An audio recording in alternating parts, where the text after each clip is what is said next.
أرست زينا عبز حلفو عبز تفعلي كتماتات كللات إثيوبيا نلوط زحلفو شدشت عماو تزدق في حزباو سلفي تساليتم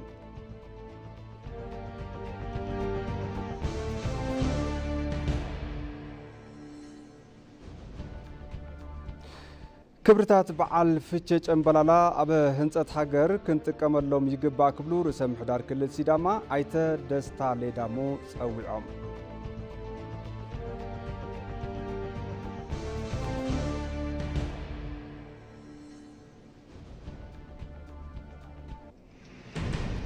ካብ ዜና ወፃኢ እስራኤል ምስ ቅትለት ሰራሕተኛታት ረድኤት ብዝተኣሳሰረ ክልተ ላዕሎት መኮንናት ምብረራ ተሓቢሩ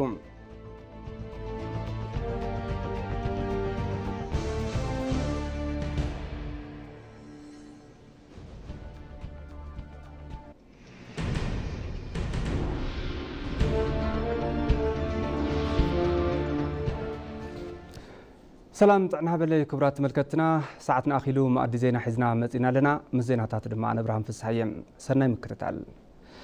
قدماء منستر رابي أحمد نعلاوي عود السراح رواندا كي قال آتيوم قدماء منستر رابي أحمدن قدماوي تمبيز الناش تاياتشون نعلاوي عود السراح رواندا كي قالي آتيوم اللوم توم قدماء منستر أبا رواندا كي قالي أنحيتهم أبا كلتياوي زمدناتاتن ካልኦት ጉዳያትን ጠመተ ገይሮም ዘተካይድዮም ተባሂሉ ትጽቢት ይግበር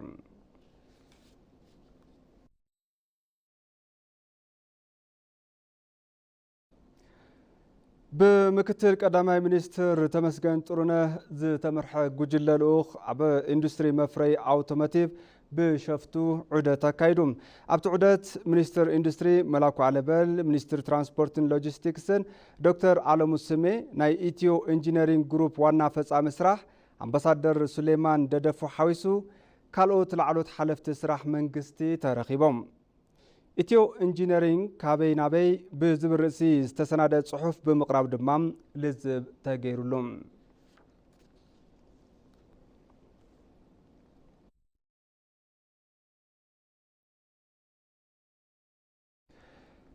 بعل عيد الفطر ورحي مشت سوني انت ترأيا سلوس انت زي ترأيا دمام ربع كخبريو كبل لعلواي بيت مخري قديات اسلمنا إثيوبيا أفليتم ات بيت مخري مبل حدشحن 445 عامة هجرة بعل عيد الفطر مخنيات بمقبر مقلت يبولهم أبا مقلت يو بعل عيد الفطر ورحي مشت سوني انت ترأيا سلوس انت زي ترأيا دما ربع كخبريلهم حزب مسلم اتبع تخبر عوان صوم يفصمو كم زنبره كله مدققافن نستتصقم وقنات محقازن كخون علوو تبايلوم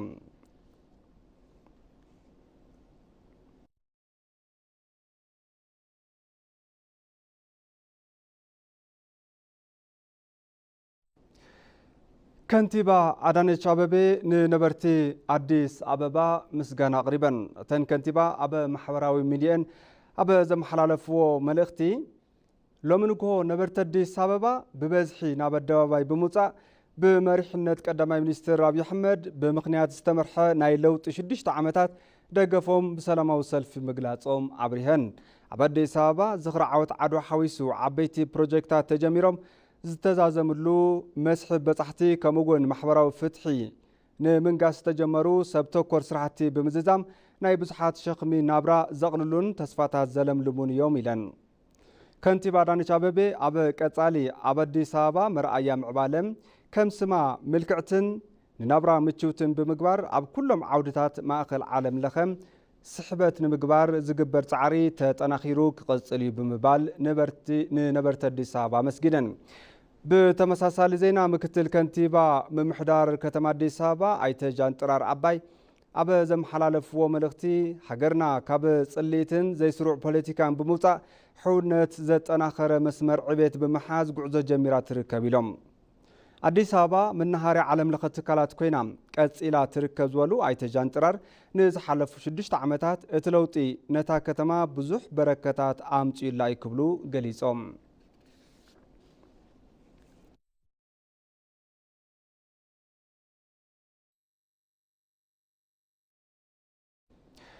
ኣብ ከተማ ኣዲስ ኣበባ መስቀል ኣደባባይ ዝተሳለጠ ሰልፊ ደገፍ ብሰላም ምዝዛሙ ሓበራዊ ግብሪ ሓይሊ ጸጥታን ድሕነትን ኣፍሊጡ ላዕሎት ሓለፍቲ ስራሕ መንግስትን ካብ 11 ክፍለ ከተማታት ኣዲስ ኣበባ ዝወጹ ዝተፈላለዩ ክፋላት ማሕበረሰብን ዝተሳተፍሉ ሰልፊ ድጋፍ ብሰላም ምዝዛሙ እዩ ተገሊጹ ዘሎ ህዝቢ ኣብ ጎኒ ኣካላት ጸጥታ ብምስላፍ ንዝገበሮ ኣበርክቶ ከምኡውን እቲ ሰልፊ ብሰላም ንክዛዘም ብብቕዓት ንዝተዋጽኡ ኣካላት ጸጥታ እቲ ሓበራዊ ግብሪ ሓይሊ ምስጋና ምቕራቡ ካብ ፖሊስ ኣዲስ ኣበባ ዝረኸብናዮ ሓበሬታ የረድን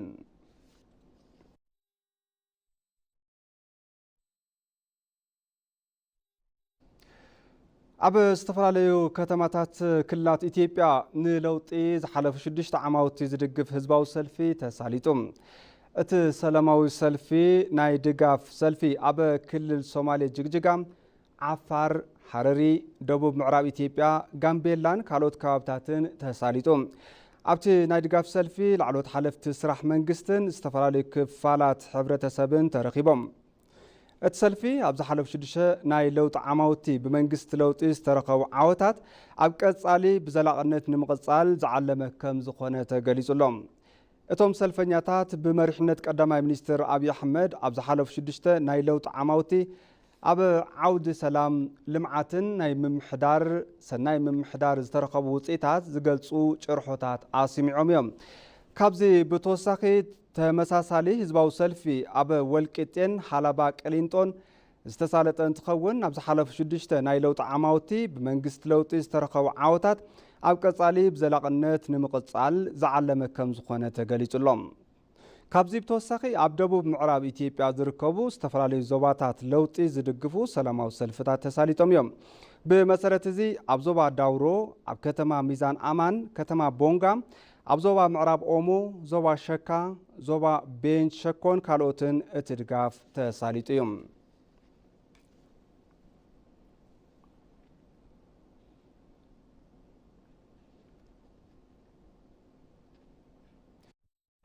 ምምሕዳር ከተማ ኣዲስ ኣበባ ኣብታ ከተማ ዝሳለጥ ዘሎ ልምዓት ኮሪደር ኣድሂቡ ጋዜጣዊ መግለፂ ሂቡ እቲ ምምሕዳር ኣብ ዝሃቦ መግለፂ ድማ ምምሕዳር ከተማ ኣዲስ ኣበባ ኣብ እዋን መረፃ ኣዲስ ኣበባ ከም ስማ ውቅብቲ ዕንበባ ንምግባርን ንነበርታ ምቹውቲ ክትከውንን ንምስራሕ ንህዝቡ ቃል ብዝኣተወ መሰረት ሓደሽቲ መሰረተ ልምዓታት ሓቂኑ እናሰርሐ ነባራት ብምሕዳስ ቀትርን ለይትን እናሰርሐ ከም ዝርከብ ኣፍሊጡሎም እታ ከተማ ምስ ዘለዋ ሕፅረት መሰረተ ልምዓትን ምውሳኽ ቁፅሪ ህዝብን ተታሒዙ ከምኡውን ዘበናት ዘቑፀረ መሰረተ ልምዓታት ንምዝማን ንምሕዳስን ፍትሓዊ ተረባሕነት ነባርነታ ነበርታ ንምርግጋፅን ልምዓት ኮሪደር ምውጋን ከም ዝተጀመረ ይገሊጹ ዘሎ ምስዚ ተታሒዙ ነበርቲ እታ ከተማ ሜላ ኣነባብራ ንምምሕያሽን ነታ ከተማ ዝምጥን ዘበኑ ዝሓትት ቀረብ መሰረተ ልምዓት ንምውሳኽን ዝተጀመረ ልምዓት ኮሪደር ኣብ መጽናዕቲ ተደሪኹ ቅድመ ምድላው ተገይሩ ዝተጀመረ ስራሕ ኣብ ምዝዛም ከም ዝርከብ እውን ኣፍሊጡ እዩ ኣብ ከይዲ እዚ ካብ ቅድመ ምድላው ጀሚሩ ክሳብ ትግበራ ምስ ሕብረተሰብ ብምዝታይ ብምርድዳእን ብምትሕብባርን እናተሰርሐ ምዃኑ እውን መግለፂ እቲ ምምሕዳር ኣመላኺቱ እዚ ከምዚ እናሃለወ ንህዝቢ ዝተዛብዐ ሓበሬታን መረዳእታን ብምዝርጋሕ ጉለት ስነ ምግባር ዘለዎም ሓደ ሰባት ብግልፂ ተወሲኑ ካብ ዝተነገረ ካብ 5 ከባቢታት ልምዓት ኮሪደር ወፃ ኣብ ካልኦት ከባቢታት እውን ልምዓት ኮሪደር ብምባል ተልዕልቲ ልምዓት ኮሪደር ከም ዘለው ኣምሲሎም ዝተዛብዐ ሓበሬታ ብምጓሕ ህዝቢ ንምድንጋር እናፈተኑ ምዃኖም ከም ዘረጋገፀ ኣብሪህሎም ብመሰረት እዚ ብልምዓት ኮሪደር ተዛትዮም መተካእታ ቦታ ካሕሳም ገዛን ካልኦት ቦታታትን ብምሃብ ካብ ዘሰናበትናዮም ነበርቲ ወፃእ ዝኾነ ይኹን ብልምዓት ኮሪደር ዝተለዓሉ ሰባት ከም ዘለው ነፍልጥ ኢሉሎም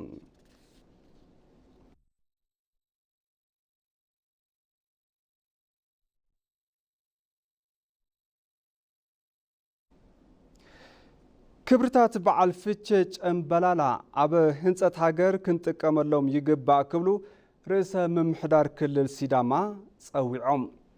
በዓል ሓዱሽ ዓመት ብሔር ሲዳማ ፍቼ ጨምበላላ ኣብ ከተማ ሓዋሳ ጉዱማሌ ትማሊ በዓል ፈጣሪ ዝተኸብረ እንትኸውን ሎሚ ድማ ኣብ ኣደባባይ ጉዱማሌ ብድምቀት ተባዒሉሎም ተወለድቲ ትብሄር ካብ ንግሆ ሰዓት 12 ጀሚሮም ከካብ መንበሪኦም ናብ ጉድማሌ ብምምጻእ ብሓደ ተኣኪቦም ነቲ በዓል ዘኽበርዎ እንትኸውን ኣብቲ በዓል ሳዕስዒት ፋሮናን ካልኦት ባህላዊ ስነ ስርዓታትን ተሳሊጦም እዮም። እቲ በዓል ህፃናት እንተጥፊኦም እውን ዘይቕጽዕሉ እንስሳት ደስ ኢልዎም ንክውዕሉ ኣብ ሳዕሪ ዝውዕልሉ መሬት ዘይሕረሰሉ ኣግራብ ዘይቁረጽሉን ዝተቃርሓኑ ውልቀ ሰባት ተዓሪቆም ነቲ ሓዱሽ ዓመት ዝቕበልሉን ስነ ስርዓት እዩ። ክብርታት በዓል ፍቼ ጨምበላላ ኣብ ህንፀት ሃገር ክንርብሐሎም ይግባእ ክብሉ ርእሰ ምምሕዳር ክልል ሲዳማ ኣይተ ደስታ ሌዳሞ ኣብ ዘመሓላለፍዎ መልእኽቲ ገሊጾም። ኣብቲ በዓል ዝተረኸቡ ኣይተ ደስታ ሌዳሞ ፍቼ ጨምበላላ ምፍልላይን ምርሕሓቕን ዝውገዘሉ ንኩሎም ደቂ ሰባት ዝረብሕ ሰላም ንምርግጋዝ ዘኽእል ኩነት ዝፍጠረሉ ዘኹርዕ ክብሪ ከም ዝኾነ እውን እዮም ገሊጾም። ርእሰ ምምሕዳር ክልል ኦሮሚያ ኣይተ ሽመልስ ኣብዲሳ ብግድኦም በዓል ፍቼ ጨምበላላ ህዝቢ ሲዳማ ንማሕበረሰብ ኢትዮጵያን ዓለምን ዘበርከቶ ፍልጠት ኢሎም ናይ ሓድነት ሓቢርካ ምንባርን ሕውነትን በዓል ከም ዝኾነ እውን ተዛሪቦም።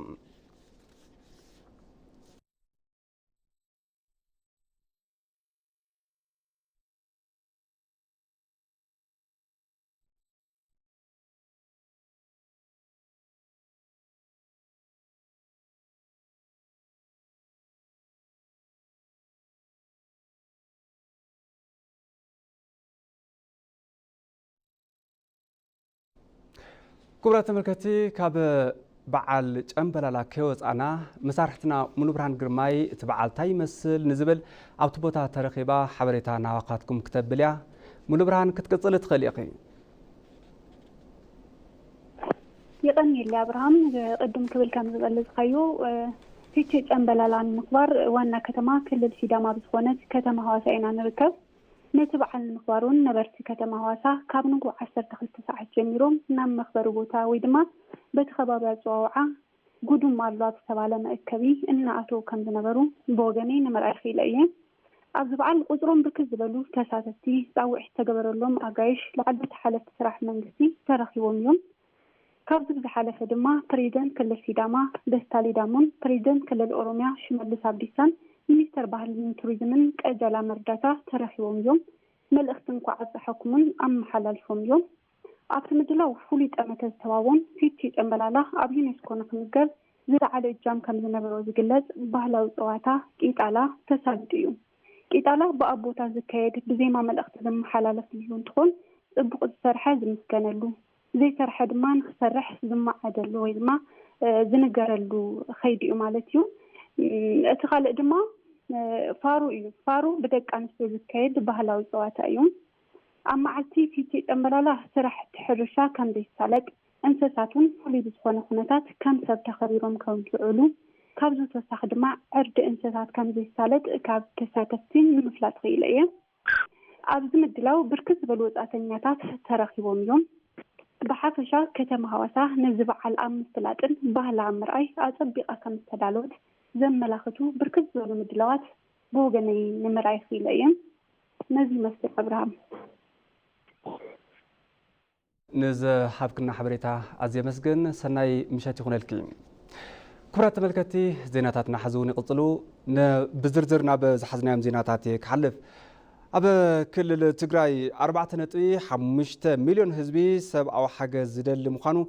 كوميشن أمرار حاسقات حدقا جزاوي ممحدار ات كل لافليت لهم زلو تأجمن زجبر سبعة حجزن كمتاتن بمقبار حزبي مدحان كم زدلي كوميشنر كوميشن أو تقريبهم عباد دمكة توسخ له أب كل التجراي 4.5 مليون زجمت حزبي سبعة حجز كم زدليو كوميشن أمرار حاسقات حدقات كل لافليتهم كاب منجستاو زي كونو تكالات نسلستن تبع 1 مليون حزبي زخون سباو حجز أبو ورحت الرن يكاتيتن كم استرخب زحبرو كوميشنرتي كوميشن 1.4 مليون حزب جنا كساب حزي سباو حجز كم زي رخب حبيرهم صنعت زمالخته 4.5 مليون زخون حزبي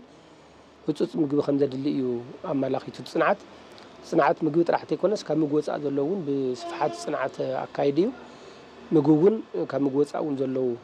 كلهم رئينا منا بوانانت ግን እስካ ሕዚ ካብ መንግስታዊ ዘይኮኑ ትካላት እስካ ሕዚ ተረኺቡ ምንቅስቃስ ተጀሚሩ ዘሎ ሓደ ካብ WFP እውን ካብ CRS ክልቲኦም እዮም ኣብ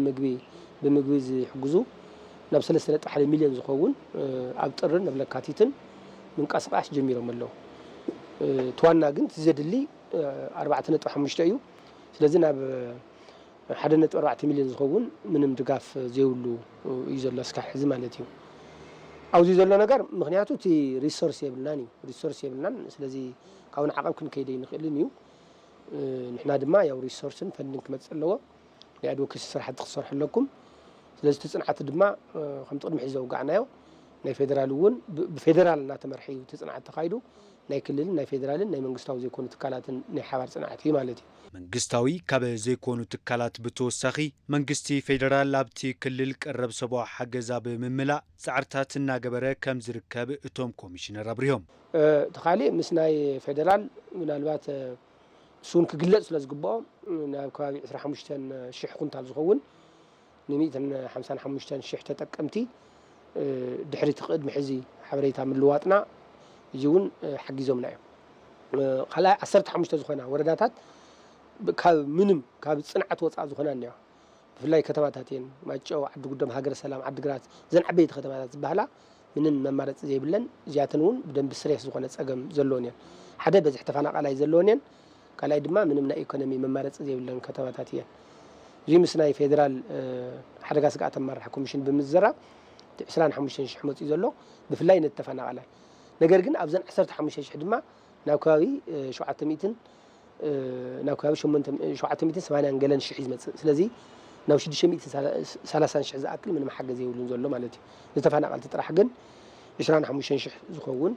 ኩንታል ተላኢኹ ኣሎ እዚ ምስገና ይግባእ እቲ ሰብኣዊ ጸገምን ዝግበር ዘሎ ሓገዝን ዝመጣጠን ከም ዘይኮነ ዝሓበሩ ኮሚሽን ኣመራርሓ ስጋት ሓደጋ እቲ ህዝቢ ካብቲ ዘለዎ ጸገም ንኽወጽእ ሓገዝ የድልዮ ኢሎም እቲ ኩነታት እዩ ዝመስል تتصاقم ينبر تمفتحي أخل يكونن نتي تصاقم زمتن مفتحي جن أخل أيكونن جمارة طرح لا تجمارة دما بفلاي مسناي هيوت مدحن مسناي إنساسات مدحن كتير أخلها بوقع يكونن أو كبيدن أو بطعم متحساسهم كنتات لنا الكاي مقلات الكاي تهزوس كتعرف الله كبتني يقولون أنا عسى زغصل مهرت زمن صبق كرمتي يجيلك تمنيها تلي مكان كون كابز أقام زين خنوات سجن حجز يلي نحن ኣብ ክልል ትግራይ ኣስታት 1.1 ሚልዮን ተመዛባሊ ህዝቢ ከም ዝርከብ ተሓቢሩ ሕዚ ድማ ናብ ዜናው ጻኽሰግር እስራኤል ምስ ቅትለት ሰራሕተኛታት ረድኤት ብዝተኣሳሰረ ክልተ ላዕለዎት መኮንናት ምብራራ ተሓቢሩ ሰራዊት እስራኤል ኣብ ዝሓለፈ ሰኒ ኣብ ቃዛ ብዝተፈጸመ መጥቃዕቲ 7 ሰራሕተኛታት ረድኤት ድሕሪ ምቕታሎም ክልተ ላዕለዎት መኮንናት ካብ ስርሖም ከም ዘባረረ ፍሊጡሎም እቶም ግዳት ሰራሕተኛታት እቲ ወርልድ ሰንትራል ኪችን ዝተባሃለ ትካል ረድኤት ኮይኖም ነዚ ስዒቡ እስራኤል ብዝተፈላለዩ ኣካላት ክትንቀፍን ካብ መራሕቲ ዓለም ውግዘት ክበጽሓን ጸኒሑ እዩ ቤት ጽሕፈት ሰብኣዊ መሰላት ሕብራት ሃገራት ኣብ ቃዛ ኣብ ልዕሊ ሰራሕተኛታት ረድኤት ዝፍጸም መጥቃዕቲ ገበን ኩናት ክኸውን ይኽእል እዩ ክብል ስኽፍትኡ ገሊጹ እዩ ጸሓፊ ሚኒስትር ጉዳያት ወጻኢ ኣሜሪካ አንቶኒ ብሊንከን ብወገኖም ሃገሮም ነቲ 7 ሰራሕተኛታት ረድኤት ዝቐተለ መጥቃዕቲ እስራኤል ብጥንቃቐ ትምርምሮ ከም ዘላ እዮም ገሊጾም ኣብ ብራስለስ ንጋዜጠኛታት ኣብ ዝሃብዎ መግለጺ እስራኤል ነዚ ፍጻመ ሙሉእ ሓላፍነት ክትወስድ ኣዝዩ ኣገዳሲ እዩ ብምባል ኣብ ልዕሊቶም ተሓተቲ ስጉምትታት ሙሳዳ ኣገዳሲ ምዃኑ ኣስሚሮም ብመሰረት እዚ ወታደራዊ ሓይልታት እስራኤል ቅሬታ ብምሕታት ነቲ መጥቃዕቲ ከቢድ ጌጋ ክብል ብምግላጽ ምርመራ ከም ዘካይድ ኣፍሊጡ ምንባሩ ይዝከር ነዚ ስዒቡ ሓይልታት ምክልኻል እስራኤል ክልተ ላዕለዎት መኮንናት ካብ ስልጣኖም ኣልዩ ይርከብ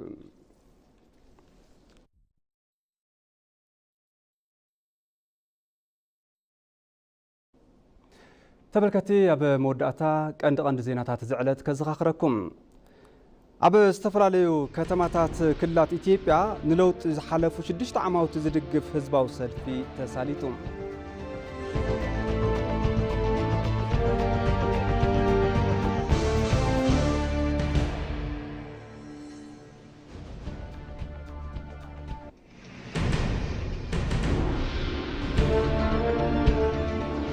ክብርታት በዓል ፊቼ ጨምበላላ ኣብ ህንፀት ሃገር ክንጥቀመሎም ይግባእ ክብሉ ርእሰ ምሕዳር ክልል ሲዳማ ኣይተ ደስታ ሌዳሞ ጸዊዖም።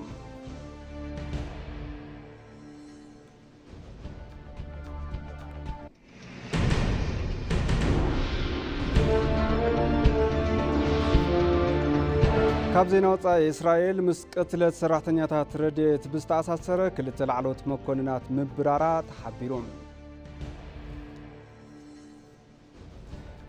ባርከስ ተመልከትና ነሰዓት ዝሓዝናዮም ዜናታት ኣብዛዚምና ስለምክታልኩም ኣዚና ነመስግን